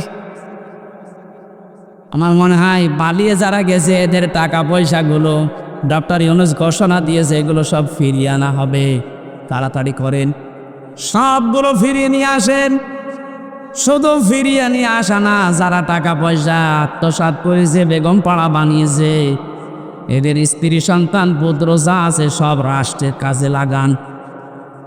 টাকা পয়সাগুলো নিয়ে এসে আপনি একটু দেশের মানুষের কাছে দেন, দেখেন দেশটা দাঁড়িয়ে যাবে। কোনো অভাব নেই এদেশে, অভাব শুধু সুষ্ঠু বন্টনে। এই শ্রেষ্ঠ বন্টন যেন হয়, আমরা এরকম মানুষকে এখন সামনে চাই। কথা বলেন ঠিক কিনা? ওনার যখন বলল যে আমার 2টা ছেলে হাফেজ আলেম হবে, আমার মন হৃদয় ভরে গেছে। এরকম মানুষকে আপনি দায়িত্ব দেবেন, যে মানুষগুলো কোরআনে কারিম নিজে পড়ে, সন্তানকে পড়ায়। আমি এর আগে শুনেছিলাম যে ওনার ভাই, যে টরিক ভাই নাকি, উনি একটা মাদ্রাসা অলরেডি নিজে একা একা চালায়, এবং চুয়াডাঙ্গার ভেতরে ওইটা নাকি একটা মডেল। কয়েকদিন আগে আমি মালয়েশিয়া ছিলাম, মিজানুর রহমান আজহারি ভাইয়ের সাথে কয়েকটা প্রোগ্রাম ছিল। উনি আমাকে বলছিল টরিক ভাই সালাম দি, উনি আসবে বাংলাদেশে কিছুদিনের ভেতরে। কুষ্টিয়াতে একটা প্রোগ্রাম নেওয়ার কথা জানিয়েছি, কুষ্টিয়ার স্টেডিয়াম মাঠে। উনি আর আমি থাকবো, আপনারা ইনশাল্লাহ যাবেন, দাওয়াত দিয়ে দিল মগরিব। চুয়াডাঙ্গাবাসী 100 জনের 80 জন আমরা এখন স্বীকার করে নিলাম যে হ্যাঁ, এটা আমাদের জন্য নিয়ামত। কিন্তু ওই জালেমরা তারা এখনো পর্যন্ত স্বীকার করে নাই যে এই স্বাধীনতা এটা নিয়ামত। কথা বলেন না কেন? তাহলে নিয়ামত পাওয়ার পরে আমরা যারা 80% শুকরিয়া আদায় করলাম, মুখ দিয়ে স্বীকার করছি যে হ্যাঁ এটা নিয়ামত, 20% যারা আছে এখনো পর্যন্ত স্বীকার করছে না। আপনি মাঝে মাঝেই দেখবেন ওরা নতুন নতুন ইস্যু তৈরি করে এই বিশৃঙ্খলা তৈরি করছে। প্রথমে ওরা অমুসলিমদেরকে দিয়ে চেষ্টা চালিয়েছিল সংখ্যালঘু নাম দিয়ে। জামাতে ইসলামের কেন্দ্রীয় আমির যিনি ডাক্তার শফিকুর রহমান ঘোষণা দিয়েছেন এই বাংলাদেশে কোনো সংখ্যাগুরু নেই। সুতরাং এই ইস্যু তুলে যারা মানুষের ভেতরে বিদ্রোহ তৈরি করতে চাচ্ছেন তাদের হালে পানি নেবে না ইনশাআল্লাহ। ন্যায়নি পৃথিবী বুঝে গেছে না, এটা ওদের দুর্বিসন্ধি। এরপরে ওরা আস্তে আস্তে চালিয়েছিল প্রধান বিচারপতিকে দিয়ে দেশটা অস্থিতিশীল করতে, ছাত্রদের সামনে ধরা পড়ে গেছে। এরপরও যখন পারে নাই, চেষ্টা চালিয়েছে আনসার দিয়ে। কিসের আনসার? 42,000 আনসার নিয়োগ হয়েছে এই দেশে, এই 9 সাল থেকে শুরু করে 24 সাল পর্যন্ত। তার 32,000 সবগুলো গোপালগঞ্জে। 42,000-এর 32,000 যদি গোপালগঞ্জের হয়, বাকি 63 জেলার মানুষ আমরা ঘাস কাটছি। দুর্নীতির কোন জায়গায় পৌঁছিয়েছিল আপনি চিন্তা করেন? এই দেশের জাতীয় মসজিদের ইমাম পর্যন্ত পালিয়ে গেছে। এই ইমাম সাহেবও যদি পালিয়ে যায়, আর কোন জায়গা বাকি আছে বলে আপনার মনে হচ্ছে? কোনো জায়গা পাকা নেই, সব জায়গা ওগুলো একেবারে পরিপূর্ণ হয়ে গেছে। আল্লাহর কোরআন জানিয়েছে লিয়াজদাদু ইসমা, আল্লাহ ওদের পাপ এমন ভাবে পরিপূর্ণ করে দিয়েছে যে জায়গা যখন আর খালি নেই, ওলাহুম আযাবুম মুহিন, তখন ওদের অপমানজনক শাস্তি ঢেলে দিয়েছে। এর বাস্তব প্রমাণে কালামানি ওর বিসি পর্যন্ত উড়ে গেছে। বলেন আর কি বাকি থাকে? এটা বিচারপতি তাও সুপ্রিম কোর্টের এত বড় শয়তান ছিল, কথা বললেন শুধু মুসলমানদের, ইসলামের আর কোরআনে। আর একজন বলতে করে দেখলাম একজন কিক মেরেছে আদালতে, এমন একটা লাথি দিয়েছে, সালেনদের আমার মনে হয় এর চাইতে অপমান আর নেই। দরবেশের যে অপমান আমরা দেখেছি, দাড়ি কেটে নমু হয়ে গেছে। প্রথমে যে শয়তানকে ধরেছিল, শয়তান বলছে আমার একা নেবেন মানে হয়তো দরবেশ। দরবেশ কোনটা? ওই যে সালমানের রহমান। আপনি চিন্তা করেন কোথায় নামিয়েছে অপমানের আর কোনো জায়গা এই দেশে জালেমদের বাকি নেই। কথা বলে ঠিক কিনা? এ ধরা ধরেছে কে? 20% মানুষ এখনো স্বীকার করেন না আপনারা। এই জন্য নতুন নতুন করে আপনারা তৈরি করছে। প্রধান বিচারপতিকে দিয়ে একবার চেষ্টা চালিয়েছে, পারে নাই। আনসারদেরকে দিয়ে চেষ্টা চালিয়েছে, ওটাও পারে না। যারা দায়িত্বে আছেন এদেশের এখন আহ্বান জানাবো, কিসের আনসার? পুলিশ ছাড়া যদি দেশ চলতে পারে, আনসার ছাড়া 1 আর 2। এ বাহিনী বিলুপ্ত করে দেন, কোনো দরকার নেই। আনসার নাম নিস, আনসার মানে সাহায্যকার। কিসের সাহায্য করেন আপনি? যেই কয়টা ধরা পড়েছে সবগুলো বলছে আমাদেরকে মাঠে নামিয়েছে এই সাহায্য করার।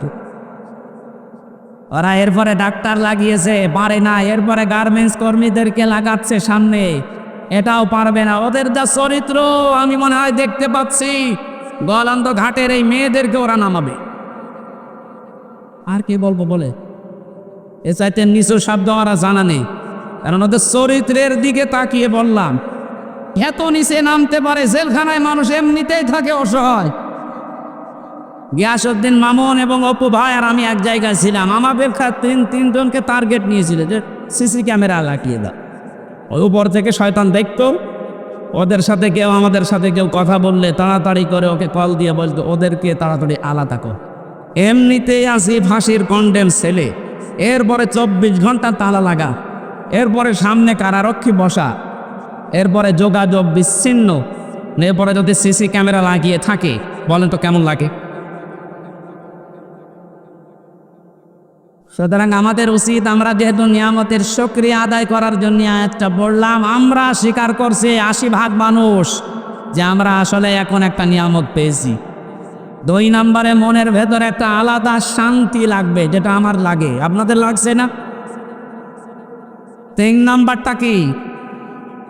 নিয়ামতের শুকরিয়া আদায় করার জন্য 3 নাম্বার আল্লাহ পাক বলেন যে নিয়ামতটা পেয়েছে এটা পৌঁছিয়ে দাও জায়গা মতো। আমি যেহেতু হাদিস পড়েছিলাম ন্যায় বিচার কায়েম করার জন্য কোরআন লাগবে, এই জন্য এই নিয়ামতকে সর্বোচ্চ জায়গায় নেওয়ার জন্য কোরআনের বিধান রাষ্ট্রীয়ভাবে কায়েম করা লাগবে। বাবার কথা বলছিলাম, উনি চালিয়েছে, স্বামীও চালিয়েছে দেশ, বুবুও চালিয়েছে, চাচা চালিয়েছিল জোর করে, প্রত্যেকেই তো চালিয়েছে দেখলাম। ও বাংলার মুসলমানেরা এখন শুধু দেখতে বাকি আছে আল্লাহরে কালাম দিয়ে দেশটা চললে কেমন দেখা যায়। এটা দিয়ে বাংলার সংসদ চলুক, কারা চান দেখে লিল্লাহি তাকবীর। নিয়ামতের শুকরিয়ার যে 3টা শর্ত পেলাম, মুখে স্বীকার করা, অন্তরে আনন্দ পাওয়া, আর নিয়ামতকে তার সর্বোচ্চ জায়গায় পৌঁছিয়ে দেওয়া। এটা পৌঁছাতে আল্লাহর কালামের বিকল্প নেই। এই জন্য ন্যায় বিচার যদি আমরা এখন দেখতে চাই, বিচার ব্যবস্থা লাগবে কিসের? আরো জোরে বলে, আমান আমিলা বিহি উজিরা।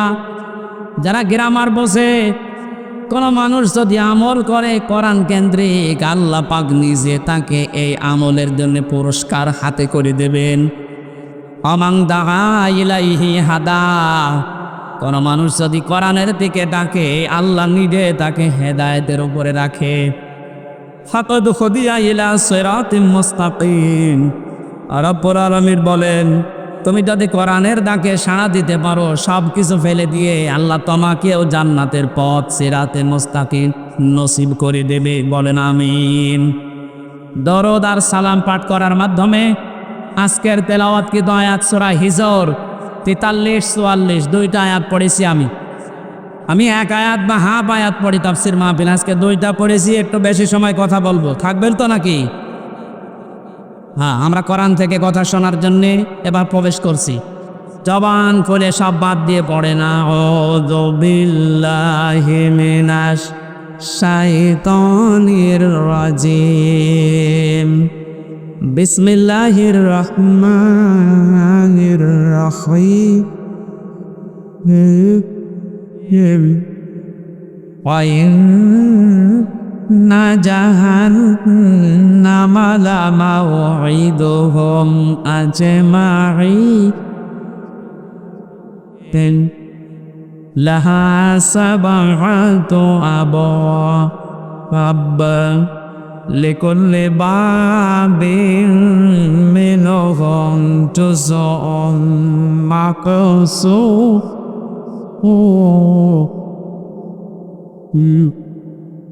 সাদাকাল্লাহুল আযীম। সূরা হিজর কোন সূরা? 99টা আয়াত আছে। প্রচণ্ড গরমে তো এত ফ্যান চলছে, এরপরও আমার কষ্ট হচ্ছে, আর আপনারা এত গরমে বসে আছে। শেষ করে দেব নাকি? যাক, কিছু মানুষ চলে যাক, একটু ফাঁকাও যাক, কিছু মানুষ চলে দেয়, কিছু চলে যান, রাস্তায় শুনতে শুনতে যান। ভাই ওই যে শরীফ ভাই চলে গেল, ওনার মতো চলে যান, যান যান যান, কিছু মানুষ চলে যান, আমরা একটু আরামে কথা বলি, যান। আমার ভাইরা, সূরা হিজরের শেষ নম্বর আয়াতে আল্লাহ আমাদেরকে জানিয়েছেন, ওয়াবুদ রাব্বাকা হাত্তা হাত্তা ইয়াতিয়াকাল ইয়াকিন। হে নবী, আপনি আপনার রবের ইবাদত করেন ওই দিন পর্যন্ত যতক্ষণ আপনার কাছে ইয়াকিন না আসেন। এখানে ইয়াকিন শাব্দিক অর্থ হচ্ছে মউত। তাফসিরে মুফাসসির লিখেছেন ফি জিলালিল কুরআনি, ইয়াকিন মানে এখানে আল্লাহ মউতকে ইন্ডিকেট করেছেন। সুতরাং আমাদের ইবাদত করা লাগবে 2 দিন 5 দিন 10 দিন না, একেবারে মরণ পর্যন্ত। কথা বলেন ঠিক কিনা? এখন ইবাদত পৃথিবীতে যে যেই ধাঁচে করছেন তার জন্য আল্লাহ জান্নাতের নিয়ামতগুলো ওইভাবেই সাজাবেন। আমরা জানি জান্নাত 8টা। জান্নাত কয়টা? জান্নাত মূলত একটা, এর স্তরগুলো আল্লাহ সাজিয়েছেন 8টা। আমরা প্রচারিত জানি, কিন্তু কোরআনে কারিমে আল্লাহ জান্নাতের স্তর সাজিয়েছেন 100টার উপরে। দুনিয়াতে যে যাদের ইবাদত করবে, কাজ করবে, আমল করবে, কিয়ামতের ময়দানে আল্লাহ তাকে ওই ধরনের জান্নাতে প্রবেশ করাবে। সিস্টেম অপর পৃষ্ঠায় দেখুন, যেই মানুষরা দুনিয়াতে যে ধরনের অপরাধ করবে, গনা করবে, পাপ করবে, আল্লাহ পাক কিয়ামতের ময়দানে তাকে ওই ধরনের জাহান্নামের দরজা দিয়ে প্রবেশ করিয়ে শাস্তি দেবে। জাহান্নামের বর্ণনা কোরআনে কারিমে আয়াত অনুযায়ী আল্লাহ বলেন লাহা সাবাতু আবওয়াব। এর আগে যেহেতু জাহান্নামের আলোচনা চলছিল, এই জন্যে দ্বারা আল্লাহ জাহান্নামকে ইঙ্গিত দিয়েছেন। জাহান্নাম আল্লাহর কাছে একটা, এর দরজা স্তর যাই বলেন 7টা। লিকুল্লি বাবিম মিনহুম জুজুম মাকসুম, প্রত্যেকের জন্যে আলাদা আলাদা দরজা আছে। দুনিয়াতে যে যেই ধরনের অপরাধ করবে আল্লাহ পাক তাকে ওই দরজা দিয়ে ওই জাহান্নামে প্রবেশ করাবে। বলেন নাউজুবিল্লাহ। তাহলে আয়াত থেকে আমাদের শিক্ষা এই, আমরা এখন কোন ধরনের আমলে, কোন ধরনের গনার কাছে আছি, যার কারণে আল্লাহ এমন দরজা বানিয়েছে যে আমি ও দরজার উপযুক্ত হয়ে গেলাম কিনা। এই জন্যে আজকের এই তাফসীর মাহফিলে আমাদের আশা। আল্লাহ রাব্বুল আলামিন যে জাহান্নাম বানিয়েছেন এটা বিশেষ্য। এ পদটা কোরআনে কারিমে নামটা 59 বার আল্লাহ ব্যবহার করেছেন। কোরআনে কারিমে আমি ধারাবাহিকভাবে দেখেছি জাহান্নামের স্তরগুলো আল্লাহ সাজিয়েছেন 7টায়। প্রথম স্তরের নাম দিয়েছেন তিনি লাযা। এবার আমাদের এখান থেকে একটা বিষয় নেওয়া দরকার। লাযা নামে যে দরজা আল্লাহ বানিয়েছেন, এর কাজ কি, এটা কেমন, এর ভয়াবহতা কি, এখানে গেলে আল্লাহ কি কি ধরনের শাস্তি দেবেন, কোন কোন কারণে। সূরা মাআরিজের ভেতরে আল্লাহ আমাদেরকে জানিয়েছেন কাল্লা ইন্নাহা লাযা নাযাআতাল লিশশাবা তাদউ মান আদবারা ওয়া তাওয়াল্লা ওয়া জামা ফাআওয়া। বলেন আল্লাহু আকবার। জাহান্নামের যত দরজার বর্ণনা পেয়েছি আমি কোরআনে, তার 1 নম্বরে লাযা। এটা এত ভয়ঙ্কর, এত কঠিন। আল্লাহ পাক বলেন এই দরজা দিয়ে যারাই প্রবেশ করাবো জাহান্নামে, প্রবেশ করার সঙ্গে সঙ্গে নিজের শরীরের চামড়া খসিয়ে ফেলবে। ও বাংলার মানুষেরা, পৃথিবীতে আমি বহু জায়গায় গিয়েছি, বহু কঠিন এবং ভয়ঙ্কর ঘর আমি দেখেছি, কিন্তু ঘরে প্রবেশ করলেই মানুষের চামড়া খসে যায়। আমি দেখিনি, শুনিও নাই। আল্লাহ এমন একটা ঘরের কথা বললেন, দরজার কথা বললেন, জাহান্নামের কথা বললেন, যেখানে গেলে মানুষের আগেই চামড়া খসে পড়ে যাবে। রব্বুল আলামিন বলেন এই মানুষগুলোকে আল্লাহ কেন এখানে প্রবেশ করবে জানো? কাদেরকে এই দরজা ডাকতে থাকবে, আহ্বান জানাবে, তাদউ মান আদবারা ওয়া তাওয়াল্লা। যে মানুষগুলো সত্যকে সত্য জানার পরে অহংকার করে, হিংসা করে, মুখ ফিরিয়ে আবার টান পরে চলে গেছে। আয়াত পড়ার পরে আমি দেখতেছি বাংলাদেশে এই চরিত্রের মানুষ বেশি। এদেরকে চোখে আঙ্গুল দিয়ে গুলিয়ে খাওয়ালে এরা সত্যকে সত্য বলে মেনে নিতে চায় না। ওর বাবা যা করেছে, ওর দাদা যা করেছে, ও ওই দিকে শুধু টান দেয়। আল্লাহ পাক বলেন তাদউ, ডাকবে তাদেরকে ইলাসান মান আদবারা ওয়া তাওয়াল্লা, যে ব্যক্তি এতবার করে মুখ ফিরিয়ে নেয় অহংকার করে, যারা দাম্ভিকতা করে আল্লাহর কোরআন থেকে আল্লাহর আয়াত থেকে যারা মুখ ফেরায়।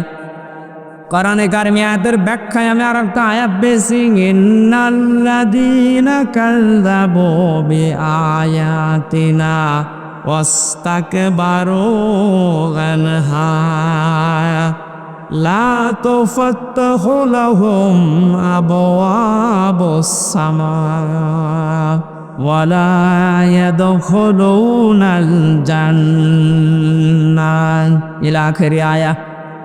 সূরা আরাফের 41-40 নম্বর আয়াতে আল্লাহ জানিয়েছেন, নিশ্চয় যারা আমার আয়াতকে মিথ্যা মনে করে, মিথ্যা প্রতিপন্ন করে এবং কথা শোনার পরেই যারা মুখ ফিরিয়ে অহংকার করে চলে যায় আমার কোরআনের সাথে, এই মানুষগুলোর প্রথম শাস্তি হচ্ছে লা তুফাত্তাহু লাহুম আবওয়াবুস সামা, এদের জন্য আকাশের কোনো দরজা খোলা হচ্ছে না, হবে না। ও বাংলার মুসলমানেরা, মুসলমান নাম নিয়ে যারা কোরআনের কথা শোনার পরে যারা মিথ্যা মনে করে যে না এগুলো মনে হয় আল্লাহ দেয়নি, হামজা বানিয়ে বলতে পারে, আবার শোনার পরে যারা অ্যাবাউট টান করে মুখ ফিরে অহংকার করে চলে যান, তাদের জন্য কিন্তু আকাশের সব দরজা বন্ধ। প্রশ্ন আসতে পারে, দরজা খোলা বন্ধ এ আমার কি দরকার? না, আজরাইল যখন মানুষের জান কবজ করবে সঙ্গে সঙ্গে ওইটা নিয়ে কিন্তু আকাশে উঠবে। কোথায়? আল্লাহ এক বছর যদি দিতেন যে বাপ, তাহলে একটা দরজা মুক্ত থাকতো।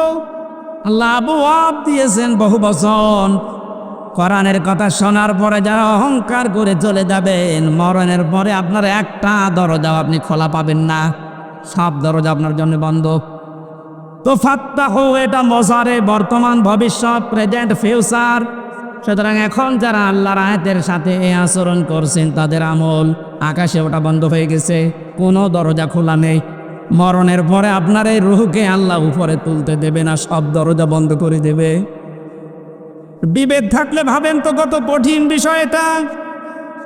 দুনিয়ায় এতটুকু বিপদে আজ হাজারো মানুষ নিজের দলের বিপক্ষে কথা বলতেছে, আর কিয়ামতের এই কঠিন ময়দানে সব দরজা আপনার জন্য আল্লাহ বন্ধ ঘোষণা দিয়ে দিল। ওয়ালা ইয়াদখুলুনাল জান্নাহ, এরা কোনোদিন জান্নাতে যাচ্ছে না, যাবেও না। আল্লাহ একটা উদাহরণ সেভ করেছেন, হাত্তা ইয়ালিজাল জামালু ফি সাম্মিল খিয়াত, যতদিন পর্যন্ত সূচের ছিদ্র দিয়ে উট প্রবেশ করে যেতে না পারে। চুয়াডাঙ্গাবাসী কোনোদিন কল্পনাবাসী এটা যে সূচের ছিদ্র দিয়ে উট যেতে পারে? কথা বলেন না কেন? এটা যেমন অসম্ভব, আল্লাহর কোরআনের কথা শোনার পরে বিশ্বাস হতে চায় না, অহংকার করে চলে যাচ্ছেন, আপনার জন্য জান্নাতে যাওয়া ওই রকম অসম্ভব। ওয়াকাযালিকা নাজিসিল মুজরিমিন, আল্লাহ বলেন পাপিষ্ঠদেরকে এইভাবে আমি শাস্তি লাগাবো। ধরন দিয়েছেন এখানে, লাহুম মিন জাহান্নামা মিহাদু ওয়া মিন ফাওকিহিম গাওয়াশ ওয়াকাযালিকা নাজিসিজ যালিমিন। এই চরিত্রের মানুষকে শুধু কবরে রাখতে দেরি, আল্লাহ জাহান্নামের চাদর উপরে বিছিয়ে দেবেন। আজ আমরা দেখি এই মানুষগুলো মারা গেলে এদের কবরে ফুল দেওয়া হয়, এদের কবরকে পাকা করা হয়, টাইলস লাগানো হয়, মোজাইক পাথর দেওয়া হয়। কথা বলেন না কেন? আল্লাহ পাক বলেন এই আয়াতের সাথে যাদের জীবন চরিত্রের মিল আছে, উপরে যদি ফুলের পাহাড় তৈরি করে দাও, নিচে আগুন লাগিয়ে দেব। এখনো হুঁশ আসে না আপনার? সারাটা জীবন কোরআনে কারিমের বিপক্ষে অবস্থান নিয়েছে, কোরআনের কথা শুনলে যারা অনুমতি দিতে চায় না, বাধা দিয়েছে। আমি নাম ধরে বলছি, এই টোটন মিয়া। আজকের যে দ্বিতীয় মেহমান মৌলানা হোসাইন, ওর বাড়ি আলমডাঙ্গাতে। আমি জেলখানা থেকে বের হওয়ার পরেই এই 6 মাস আগেও একটা মাহফিল নিয়েছিল আমার, ওনার কাছে অনুমতি নিতে গেছে, ধমক দিয়ে বলছে কোরআন শোনা দরকার কি, গান শুনতে পারো না? কোরআনের ব্যাপারে এই কথাও সেই দিন বলেছে, সেই দিন থেকেই ও বেঈমান। ও যদি মারা যায় ওর জানাজা জায়েজ নেই, ওরে কবরে দেওয়া জায়েজ নেই, ওরে পুড়িয়ে ফেলা লাগবে। কারণ ও তো এমনিতেও জাহান্নামে যাবে, অমনিতেও জাহান্নামে যাবে। এটা আমি বানালাম। হ্যাঁ, সূরা আরাফ 8 নাম্বার 9 নাম্বার পারায়, 8 নাম্বার পারায়, 8 পারায় আছে, 14 নাম্বার পৃষ্ঠার 7 নাম্বার লাইনে 40 নাম্বার আয়াতে কাজ। যত তাফসির আছে বাংলাদেশ আপনি খোলেন, একটাই কথা লিখা আছে, কোরআনের কথা শোনার পরে যাদের বিশ্বাস হয় না, অত অনুমতি দিতে পারতো যে ঠিক আছে কোরআন থেকে কথা বলবে, অসুবিধা নেই।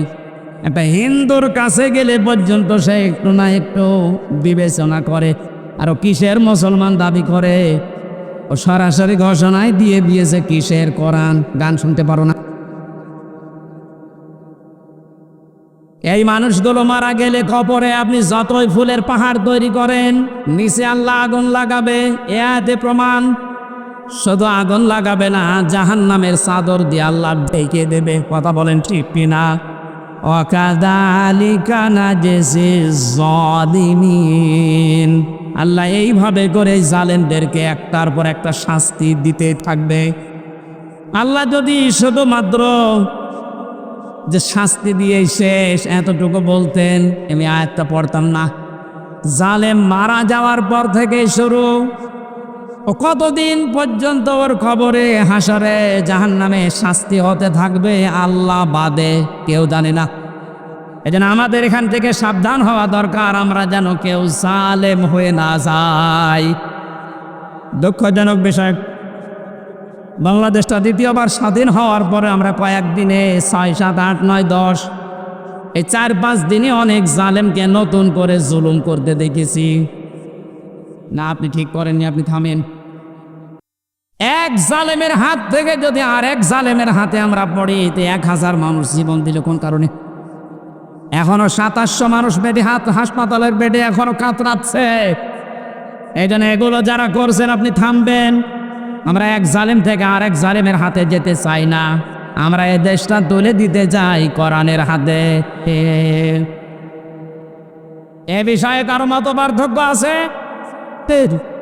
কারা কারা জানের হাতে দিতে দেখি? লিল্লাহে তাকবীর।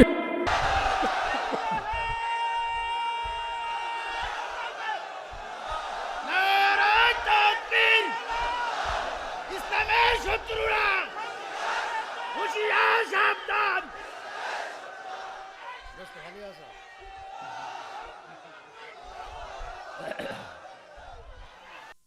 চুয়াডাঙ্গাবাসী, এজন্য যে মানুষগুলো আপনি মুখ ফিরিয়ে চলে যাবেন, আপনার জন্য লাজা খোলা আছে। কি খোলা আছে বলেন তো? যারা আলেম আছে, তাফসীর বোঝে যে কত বড় কঠিন জায়গা। লাজার বর্ণনা দিতে গিয়ে আল্লাহ নিজে আশ্চর্য হয়ে গেছেন, এত কঠিন জায়গা। এই যে নাজ্জাআতাল লিশ-শাবা, হাড়ের সাথে যে চামড়া লেগে থাকে, আগে চামড়া তুলবেন, এরপরে হাড় থেকে আর একটা হাড় তুলবে, এর নাম শাওয়া। এটা ফি জিলালিল কোরআনে আছে। এত বড় ভয়ঙ্কর শাস্তি আর কোনো জাহান্নামের ভেতরে আছে বলে আমি তাফসিরে পাইনি। অথচ এইটার জন্য 1 নম্বরে যারা কোরআনের কথা শোনার পরে মুখ ফিরিয়ে চলে যায়। 2 নম্বরে ও জামা ফাআওয়া, যারা সম্পদ জমা করে আর সংরক্ষণ করার জন্য চেষ্টা চালায়। এই 15 বছর আমরা এইটাই দেখেছি। জায়েজ না জায়েজ নেই, প্রত্যেকটা বিভাগের অবস্থা এই ছিল। বিচার ব্যবস্থার দিকে তাকান, কোর্টের ইট পর্যন্ত টাকা চাই। আপনি চুয়াডাঙ্গা কোর্টে যাবেন, যারা আছে ওরা তো টাকা চাই, কোর্টের ইটও বলে 10 টাকা দিয়ে যান।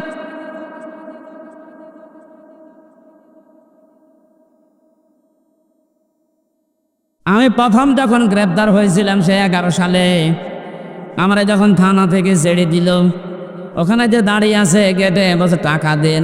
টাকা কোথায় পাবো? না, ওই যে আপনাকে দেখতে এসেছিল, ওরা টাকা দিয়েছে আমি জানি। শেষে 10 টাকা দিলাম, তাও খুশি। এই যে সম্পদ জমা করার জন্য আপনি ডান হাত বাম হাত দেখেন না, বাবা শাহজালাল সব হালাল। মসজিদের টাকা পর্যন্ত যারা আত্মসাৎ করে, মসজিদের দায়িত্ব নেওয়ার জন্য অনেককে দেখা যায় পিড়াপিড়ি করছে, জোর জবরদস্তি করে। আরে মসজিদের দায়িত্ব নিয়ে কোনো মানুষ টাকা মেরে খাবে এ ভাবা যায়? অথচ বাংলাদেশে এরকম মসজিদ নেই। মসজিদের ক্যাশিয়ার কয়েক বছর পরে দেখা যাচ্ছে ধনী হয়ে যাচ্ছে, টাকা মনে হয় ফেরেশতারা দিয়ে যায়।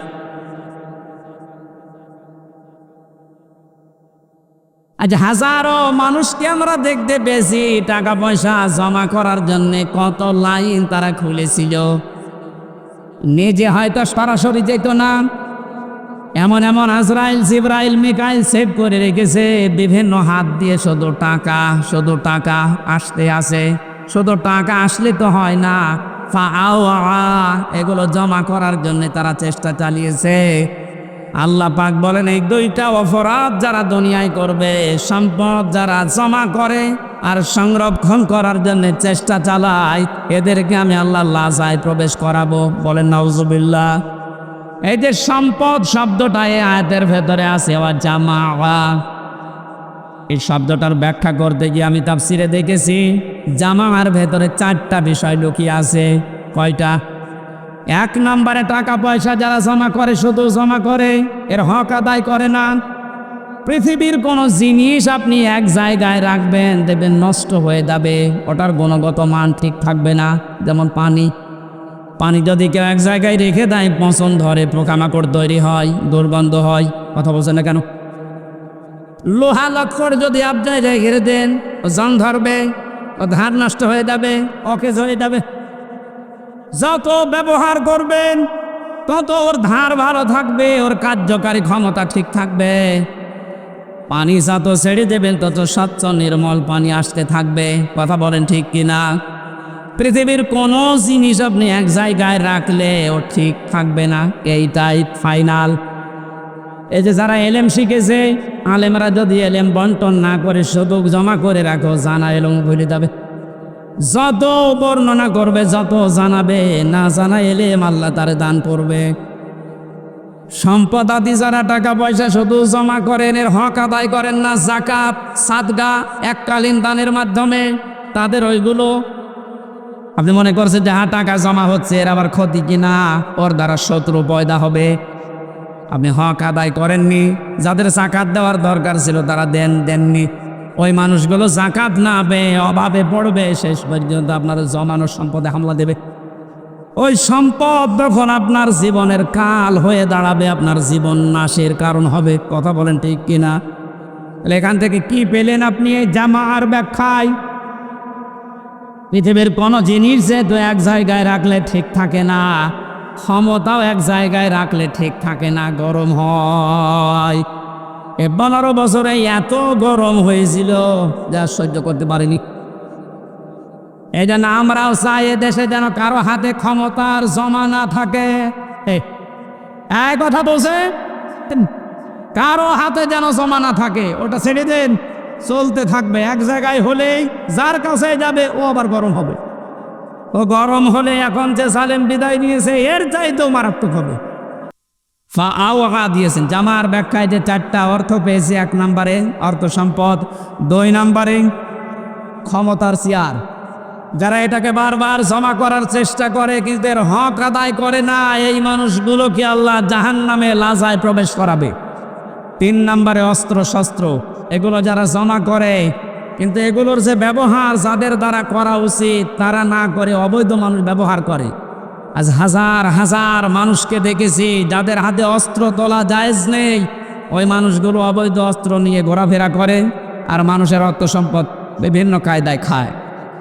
4 নম্বরে পেয়েছি মান সম্মান। মান সম্মান আপনি জমা করতেই থাকবেন, এর যে একটা হক আছে এই সম্মান রক্ষা করার, ওই পর্যন্ত আপনি নিয়ে যেতে পারেন না। আমার মনে হয় অর্থগুলো একটু কঠিন হয়ে যাচ্ছে। আলেমরা যারা আছে তারা তো বুঝতেছে এই জামার ব্যাখ্যায় ইবনে কাসিরের ভেতরে 4টা অর্থ আছে। শুধু জমা করে তা না, এটা যেন সংরক্ষণ করে রাখা যায়, এই দুর্বিসন্ধি তারা তৈরি করে। যত টাকা এরা অবৈধভাবে কামাই করেছিল, কিভাবে এটা সংরক্ষণ করা যায় একেবারে এইটে গুটে বসেছিল। কিন্তু আল্লাহ সহ্য করে নাই, সবগুলো এখন ধ্বংস করে দিয়েছে। এমনও কোটি কোটি টাকার মালিক এখন জেলখানায় বসে এই যে ফ্লোরে আমরা যেভাবে ঘুমিয়েছি ওইভাবে ঘুমাচ্ছে। কি হলো আপনার এই টাকা দিয়ে? এ তো দুনিয়ার বিষয় গেল।